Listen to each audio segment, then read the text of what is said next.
The governor is following the calls of education leaders to develop some data-driven metrics in all this, but it's still not clear what those metrics will be. And ABC 15's Nicole Grigg shows us it's also unclear if these benchmarks will even be enforced in any way. We know there's a lot of questions out there, so we reached out to Superintendent Kathy Hoffman's office today to see if she could do an interview with us. However, we were told that she was not available. Meanwhile, parents we spoke with say they just want to hear a plan.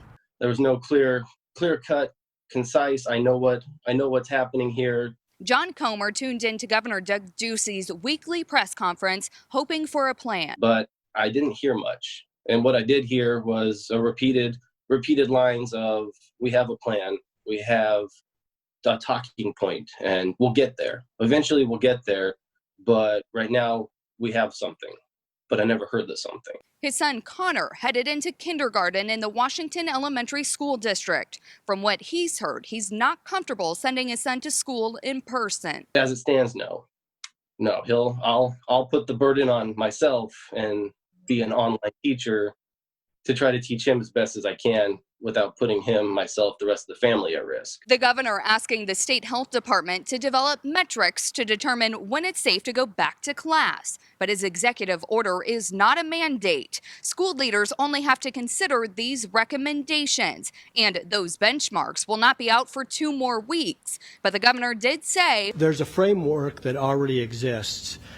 Things have changed quite a bit in the last 4 weeks. Joe Thomas, the president of Arizona's Education Association, says there's a lot of anxiety for educators as some start school before those benchmarks are expected to even be out. This year is very different than any other year that educators have experienced. At the start of the year, you normally have your class roster. You're setting up your classroom. You're ready to welcome your students in. And now we're kind of waiting between press conferences of the governor. And the one that we saw yesterday, I think, created as much anxiety as provided any new information. A lot of the decisions will be happening down at the local level. The State School Board Association saying in a statement that, quote, district leaders continue to work through challenges associated with safely implementing the required learning opportunities and support services, but that isn't a new requirement. They went on to say they look forward to more guidance and that, quote, overall district leaders seem to have been pleased by the move to using data to guide the decisions.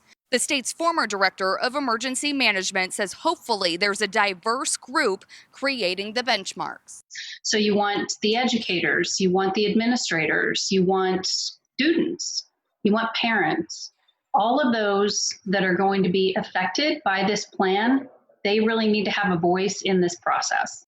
Now, school districts, they don't have to adopt the plan or get approval for any type of plan, but the safety plan must be made public on the school district's website. However, at this time, it is unclear if there will be any enforcement or if they will have to adhere to what they post. Reporting in Phoenix, Nicole Grigg, ABC 15, Arizona.